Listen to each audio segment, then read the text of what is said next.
In today's video, we look at two pensioners who launch an armed robbery on a jeweller's, cable tying a staff member to a chair and stealing a £15,000 Rolex watch, without breaking cabinets or sounding the alarms. The one watch was all they was after. The slickness of the theft left police stumped to the identity of these old men. After studying CCTV footage, something didn't sit right with the elderly robbers. Weeks later, after a brief car chase, all would be revealed. We look at the case, the men behind the robbery, the police investigation, and the sentences.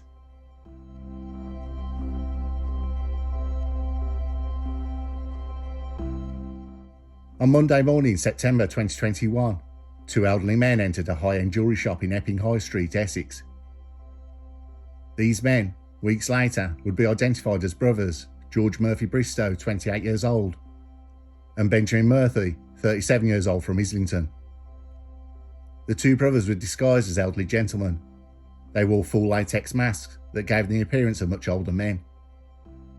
The masks, described as extremely lifelike, including wrinkles, thinning hair and aged features, were designed to mislead staff and passers-by. Once inside the shop, the brothers quickly revealed their true intentions. Armed with a knife and a hatchet, they overpowered a staff member, tying them to a chair using cable ties before removing a £15,000 Rolex watch directly from the employee's wrist. The brothers ransacked the back office of the store, but appeared to have only targeted the Rolex specifically worn by the staff member, and left the other high-end watches undisturbed in the glass cases. The entire robbery was executed with military-like precision, taking just a few minutes. The brothers then fled the scene in a getaway vehicle, parked not far from the store. Though their escape route would only flag one ANPR camera, their then planned route would avoid all traffic cameras. Despite the swift nature of the robbery, it left a lasting impact on the staff, who were shaken by the encounter.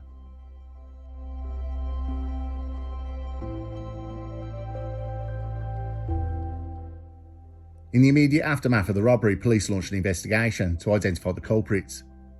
The brothers had carefully planned their escape, leaving minimal evidence behind. However, one crucial tool at the police's disposal was the store's CCTV footage, which captured the two men entering and leaving the shop. Although the men appeared to be elderly in the footage, investigators quickly grew suspicious due to their agility and swift movements, unusual characteristics for men of their supposed age.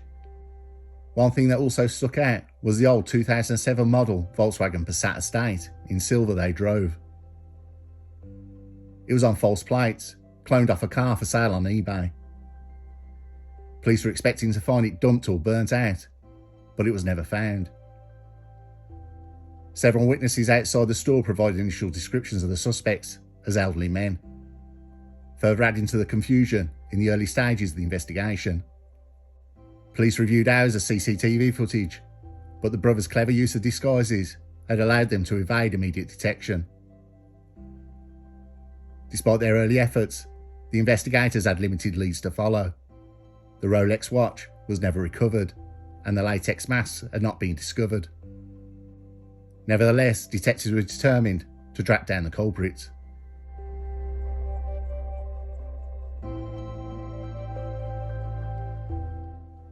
The two brothers had grown up in a lower-income neighbourhood. Although their early years seemed fairly ordinary, their lives diverged dramatically from the societal norm as they reached adulthood. Coming from a family that struggled financially, the brothers were often exposed to stories of quick wealth and the allure of crime from TV and friends around them. As teenagers, they started engaging in petty thefts. What began as minor infractions soon grew into a pattern of criminal behaviour, but nothing violent. Their shared bond as siblings played a significant role in these actions. The close nature of their relationship allowed them to trust each other implicitly in a world where loyalty is rare. However, the transition from small-time theft to full-fledged high-stakes robbery occurred over time. Their desire to break out of poverty and the limited opportunities they had access to had pushed them further into the criminal world. Each crime they committed emboldened them. By the time the jewellery store robbery was conceptualised, the brothers were already seasoned criminals, accustomed to planning and executing illegal activities.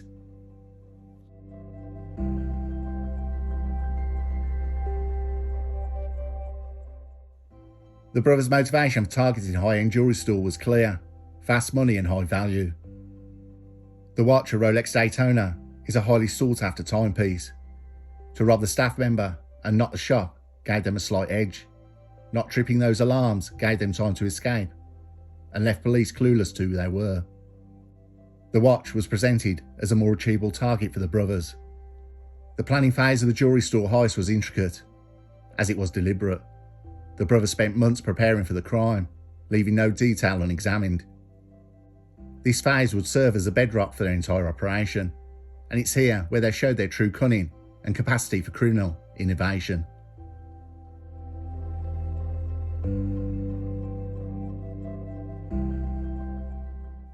The first step in their plan was conducting thorough surveillance on the target. The brothers visited the store several times, posing as potential customers. During these visits, they noticed key details, such as the layout of the store, the number of employees at certain times, the location of CCTV cameras, and the timings when the store was less crowded. Additionally, they observed that staff members usually model high-end watches. This would be the target. Nothing in the displays would be touched. They also researched the surrounding area. Understanding the neighbourhood was crucial in planning their getaway. They studied nearby streets, identifying escape routes and avoiding street cameras and ANPR cameras. The most infamous aspect of the robbery was the disguises the brothers used: masks of elderly pensioners. The choice of disguise was not random. It was another carefully calculated decision, designed to avoid suspicion. By wearing masks that made them appear as old men, the brothers hoped to divert attention from themselves, both during and after the crime. The sight of two elderly gentlemen in a jewellery store is far less conspicuous than two young men, and this helped lower the guard of the store's employees and customers. These masks were incredibly lifelike and allowed the brothers to maintain their anonymity through the heist. Furthermore, the masks also made it harder for facial recognition technology to identify them, as the software would struggle to match their disguised faces with any existing profiles.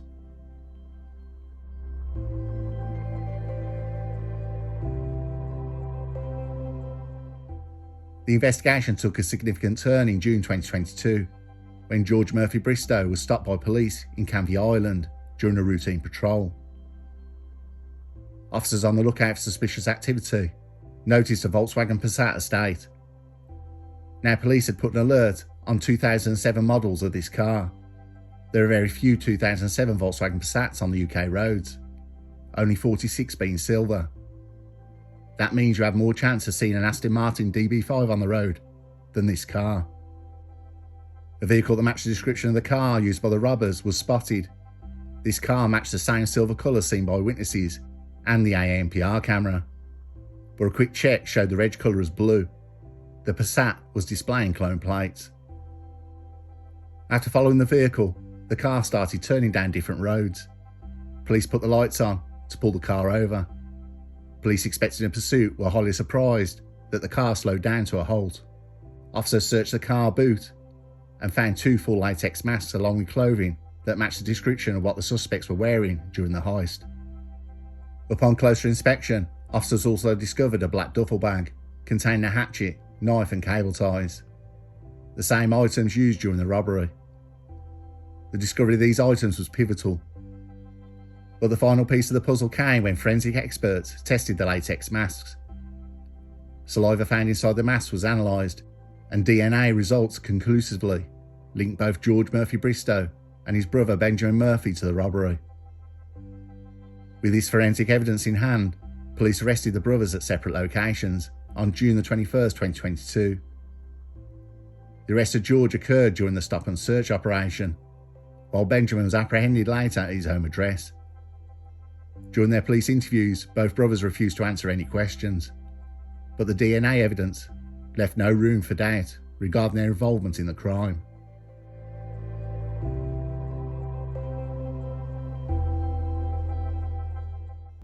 During the trial, the prosecution presented overwhelming evidence against the brothers, including CCTV footage from the robbery, forensic analysts of the masks, and testimony from witnesses and police officers involved in the investigation.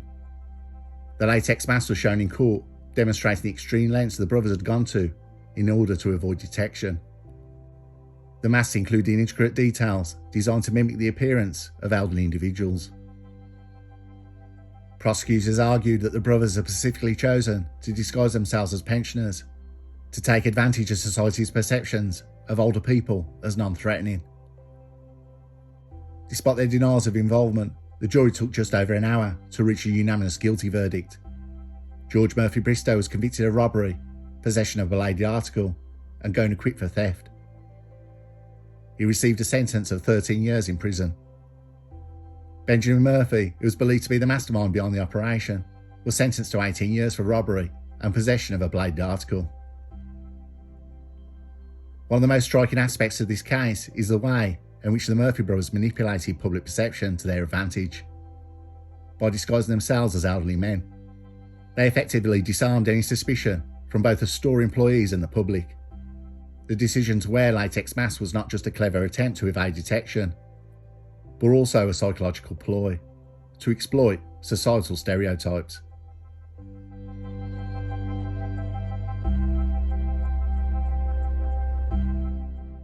Elderly individuals are often viewed as non-threatening, and the brothers played on this perception to gain easy access to the store.